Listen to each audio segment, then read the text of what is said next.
নমস্কার, আমি সুছন্দা। আশা করি আপনারা ভালো আছেন। আজ আলোচনা করব জন্মকুণ্ডলীর চতুর্থ ঘর, আপনার শান্তি, শিক্ষা ও পরিবারের কেন্দ্রবিন্দু। আজ আমরা জানব চতুর্থ ঘরের রহস্য।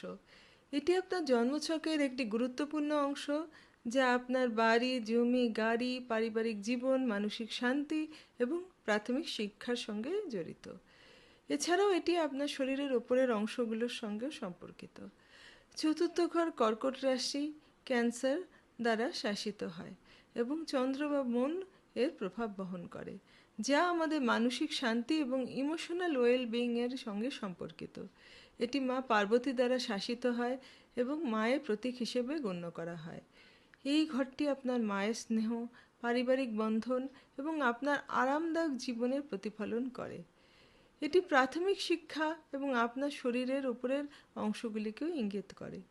চতুর্থ ঘরে শুভ গ্রহ যেমন চন্দ্র বা মন, শুক্র বা ভেনাস থাকলে সাধারণত শুভ ফল পাওয়া যায়। এগুলো মানসিক শান্তি, আরামদায়ক জীবন এবং পারিবারিক সুখ শান্তি বাড়ায়। চতুর্থ ঘরে বৃহস্পতির অবস্থান এটি শিক্ষা বা জ্ঞানের প্রসার ঘটায় এবং পারিবারিক শান্তির দিক থেকেও খুব শুভ বলে গণ্য করা হয়। এটি আর্থিক সমৃদ্ধি এবং মানসিক শান্তিও বাড়ায়। সূর্য যদি চতুর্থ ঘরে থাকে তাহলে ব্যক্তির জীবনে আত্মসম্মান, মান মর্যাদা, পিতার সঙ্গে সম্পর্কিত বিষয়গুলিও প্রাধান্য পায়। তবে কখনো কখনো এটি মানসিক চাপ, পারিবারিক দায়িত্বের চাপ এগুলিও বাড়াতে পারে।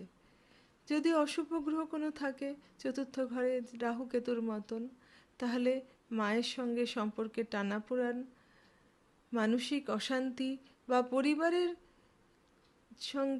অন্য লোকেদের সঙ্গেও জীবনে কিছুটা অস্থিরতা আসতে পারে। শেষমেশ মনে করবেন চতুর্থ ঘর কেবল আপনার বাড়ি বা সম্পত্তির প্রতীক নয়, এটি আপনার মানসিক শান্তি, মায়ের স্নেহ এবং প্রাথমিক শিক্ষার মতো মৌলিক বিষয়গুলির সঙ্গেও গভীরভাবে জড়িত।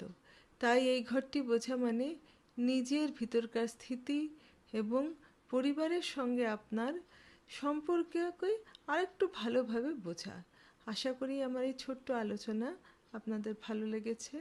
আমার সঙ্গেই থাকুন আর আপনার লাইক আর শেয়ার আর সাবস্ক্রাইব আমাকে আরও অনেক বেশি অনুপ্রেরণা দেবে। Thank you.